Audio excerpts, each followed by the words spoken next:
आपको बता दें मजलिस इत्तेहादुल मुस्लिमीन और सपा की गठबंधन की खबरें लगातार अंतराल के बाद कुछ न कुछ नई चीजें सामने को देखने को मिल रही है।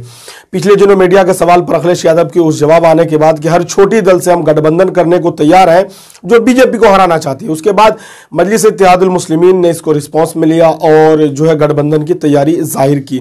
लेकिन सपा की तरफ से यानी समाजवादी पार्टी की तरफ से कब तक कोई रिस्पॉन्स नहीं दिया गया है।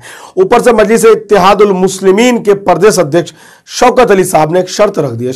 उत्तर प्रदेश में विधानसभा चुनाव है और मजलिस इत्तेहादुल मुस्लिमीन अपनी तैयारियों में लगी हुई है। जिस तरह से मजलिस इत्तेहादुल मुस्लिमीन का अपना तरीका है कि जिस दिन स्टेट में वो चुनाव लड़ती है अपनी संगठन को मजबूत करती है और अपनी पार्टी संगठन को मजबूत करने के बाद चुनाव के मैदान में आती है और अक्सर व बेशतर जगह में मजलिस इत्तेहादुल मुस्लिमीन को कामयाबी मिलती है। और मजलिस इत्तेहादुल मुस्लिमीन पहली मरतबा की अगर बात करें तो बिहार में भी पहली बार चुनाव में हार मिली थी, उत्तर प्रदेश में भी चुनाव में मजलिस इत्तेहादुल मुस्लिमीन को हार नसीब हुई और वेस्ट बंगाल में भी हार नसीब हुई, लेकिन दूसरी राउंड में मजलिस को दरादर कामयाबी मिल जाती है। इस वजह से मजलिस इत्तेहादुल मुस्लिमीन अपनी तैयारी को और मजबूत और मुस्तहकम बना रही है। उत्तर प्रदेश विधानसभा चुनाव के लिए 75 अजला की जो है कमेटी बना चुकी है। अब बताएं मजलिस इत्तेहादुल मुस्लिमीन और समाजवादी पार्टी की गठबंधन की बात जो चल रही थी, AIMIM की तरफ से ये कहा गया था कि मुस्लिम डिप्टी CM बना ले समाजवादी पार्टी, हम उनके साथ गठबंधन करने को तैयार हैं। अब समाजवादियों का ये हाल हो चुका है, चाहे वो समाजवादी के मुस्लिम नेता हो, दलित हो, यादव हो, ब्राह्मण हो, कोई भी न कह पा रहे हैं कि हम मुसलमान को डिप्टी CM बनाएंगे, ना ये नहीं कह पा रहे हैं कि हम नहीं बनाएंगे। नहीं बनाएंगे तो क्यों नहीं बनाएंगे, बनाएंगे तो क्यों बनाएंगे। मतलब इस तरह वो लोग फंस चुके हैं। तो अब वो लोग अपने आपा को खो बैठे हैं। अब वो लोग मजलिस इत्तेहादुल मुस्लिमीन के ऊपर लांछन लगाना शुरू कर चुके हैं, मजलिस इत्तेहादुल मुस्लिमीन को बदनाम करना शुरू कर चुके हैं, AIMIM के खिलाफ जो है जहर उगलना वो लोग शुरू कर चुके हैं और मजलिस को टारगेट करना शुरू कर चुके हैं, सोशल मीडिया में हो, हर जगह से। तो ये चीज़ें समाजवादी पार्टी को बड़ी भारी गुजरने वाली है, बहुत मुश्किल होने वाला है समाजवादी के लिए अगर ये रवैया रहा, क्योंकि मजलिस इत्तेहादुल मुस्लिमीन जो है वो सिद्धांत की सियासत करती है, हुकूक की बात करती है, हिस्सेदारी की बात करती है, मजलूमों की बात करती है और दबे कुचले लोगों को साथ देती है। और मुसलमानों को जो मुसलसल नाइंसाफियाँ हुई है सियासत में, राजनीतिक दलों ने, सेकुलर पार्टियों ने, नमोनियात सेकुलर पार्टियों ने लगातार अल्पसंख्यकों को, मुसलमानों को ठगने का काम किया, इनको आईना दिखाने का काम मजलिस इत्तेहादुल मुस्लिमीन कर रही है।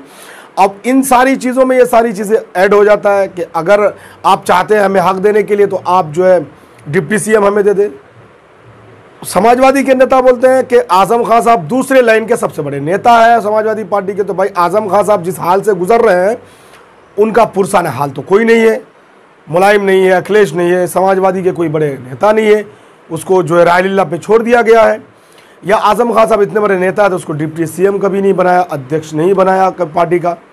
तो ये सारी चीज़ें समाजवादी के लिए बहुत ही दुखनायक है, बहुत दुख दर्द है। समाजवादी पार्टी बेचैनी के आलम में मुब्तला है और उनके जो प्रवक्ता लोग हैं वो कुछ से कुछ कह रहे हैं, लेकिन ये बात बिल्कुल कह नहीं पा रहे हैं कि हम डिप्टी CM बनाएंगे या नहीं बनाएंगे। फिर से हम वही सवाल करेंगे समाजवादियों से कि आपके पास वक्त है, हाँ ना में आप लोग जवाब दीजिए, पब्लिक के सामने में आइए, लोगों को बताइए कि मुस्लिम डिप्टी CM हम बनाएंगे, हमारा डिप्टी CM होगा या नहीं होगा। ये चीज़ें खुल करके सामने लाइए तो समाजवादियों के अंदर हिम्मत नहीं बची है। वो लोग आना काना दाएं बाएं देखने लग जाती है, ताक झाँक करने लग जाती है समाजवादी पार्टी के लोग। फिलहाल मजलिस इत्तेहादुल मुस्लिमीन भागीदारी संकल्प मोर्चा के साथ मजबूती के साथ खड़ी है। शौकत अली साहब का मेहनत जारी है, कायम है, लगातार मेहनत जो है कर रहे हैं संगठन के प्रतीक और लोगों को जोड़ रहे हैं। उम्मीद यही जताई जा रही है कि मजलिस इत्तेहादुल मुस्लिमीन मजबूर कर देगी समाजवादी पार्टी को गठबंधन में लेने के लिए और डिप्टी CM उत्तर प्रदेश में बनाने के लिए। देखते ही लगातार खबर है नए अपडेट के साथ। आपको बता दें मजलिस इत्तेहादुल मुस्लिमीन और सपा की गठबंधन की खबरें लगातार अंतराल के बाद कुछ न कुछ नई चीजें सामने को देखने को मिल रही है। पिछले दिनों मीडिया के सवाल पर अखिलेश यादव के उस जवाब आने के बाद कि हर छोटी दल से हम गठबंधन करने को तैयार हैं जो बीजेपी को हराना चाहती है, उसके बाद मजलिस इत्तेहादुल मुस्लिमीन ने इसको रिस्पॉन्स में लिया और जो है गठबंधन की तैयारी जाहिर की। लेकिन सपा की तरफ से यानी समाजवादी पार्टी की तरफ से कब तक कोई रिस्पॉन्स नहीं दिया गया है।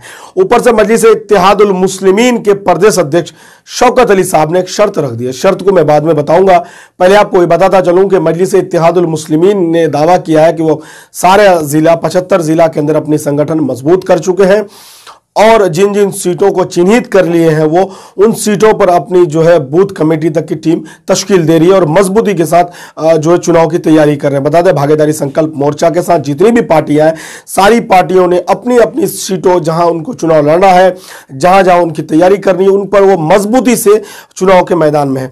दोस्तों, बात करें मुद्दा की तो लगातार ये खबरें आ रही है कि मजलिस के साथ सपा का गठबंधन होगा कि नहीं होगा और क्यों होगा, कैसे होगा। आपको कुछ दिन पहले की बात पहले याद दिला दूं कि मजलिस की तरफ से, आसिम वक़ार साहब की तरफ से, एमआईएम की तरफ से बात आई थी कि मुस्लिम का, अल्पसंख्यक का डिप्टी सीएम क्यों नहीं बन सकता, सीएम क्यों नहीं बन सकता। हमारी आबादी 20% है तो हमें सीएम तो बनने का अधिकार है, डिप्टी सीएम बनने का अधिकार है, हमें बनना भी चाहिए। और इस बयान के बाद मीडिया में, सोशल मीडिया में, नेशनल मीडिया में काफ़ी जो चर्चा होने लगे, डिबेट होने लगे थे कि आखिर ये कौन सा कार्ड खेलने की कोशिश की जा रही है। इसमें शौकत अली साहब ने कहा कि हम सपा से गठबंधन के लिए तैयार है और सपा से गठबंधन कर लेंगे चुनाव में, लेकिन सपा पहले ये कह दे कि हम मुस्लिम डिप्टी सीएम बनाएंगे। चाहे वो कोई जरूरी नहीं कि एमआईएम से हो या फिर भागीदारी संकल्प मोर्चा से हो या उनकी खुद की पार्टी से हो, लेकिन जो भी हो वो सपा वादा करे कि हम मुस्लिम नुमाइंदे को डिप्टी सीएम बनाएंगे, मुसलमान को डिप्टी सीएम बनाएंगे। अब सपा इस बात को कितना सीरियस लेती है, अखिलेश यादव कितना सीरियस इस बात को लेते हैं और क्या इसका जवाब देते हैं, और क्या ये अखिलेश यादव के लिए आसान होगा ये बात कहना कि हम डिप्टी सीएम मुसलमान को बनाएंगे। क्या अखिलेश यादव इस कार्ड को खेल पाएंगे, क्योंकि माई समीकरण जो होता है तो मुस्लिम यादव समीकरण वो बिगड़ता हुआ पूरी तरह से नजर आ रही है उत्तर प्रदेश के चुनाव में। तो मजलिस इत्तेहादुल मुस्लिमीन का भी फाइनल गठबंधन की बात दोनों तरफ से चली भी नहीं थी और बहुत ज़्यादा कोई रिस्पांस नहीं दिया गया था सपा की तरफ से, लेकिन एमआईएम की तरफ से एक बहुत बड़ा दाव खेल दिया गया है। तो अगर सपा ये चाहती है कि वो अगर उत्तर प्रदेश में अपनी सत्ता पर आनी चाहती है और सत्ता बरकरार रखना चाहती है तो शर्त है कि मुस्लिम वोट जो बिखराव ना हो, मुकम्मल वोट अगर उनको मिलती है तब जाकर सपा सत्ता पर काबिज हो सकती है, अन्यथा सपा भी सत्ता जो है अपनी जीत से कोसों दूर रह जाएगी।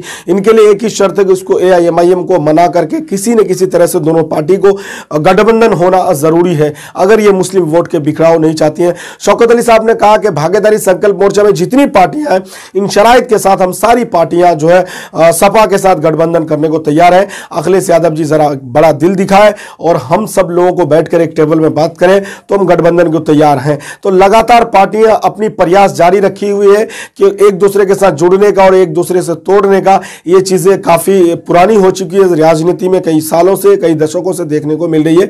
जोड़ तोड़ की राजनीति होती रहती है और इसी जोड़ तोड़ की वजह से बहुत लोग सत्ता में आते हैं और बहुत लोग सत्ता से बेदखल हो जाते हैं। ये चीजें उत्तर प्रदेश में कितना कार्य साबित होगा, किसके फेवर में होगा, किसके हक में फायदा होगा, ये आने वाला वक्त बताएगा। नए दोस्त अगर अब तक मेरे चैनल को आप सब्सक्राइब नहीं किए, चैनल को सब्सक्राइब कर, वीडियो को लाइक करके कमेंट करना बिल्कुल ही मत भूलिएगा। नए अपडेट के साथ फिर आपसे मुलाकात होगी। जब तक आप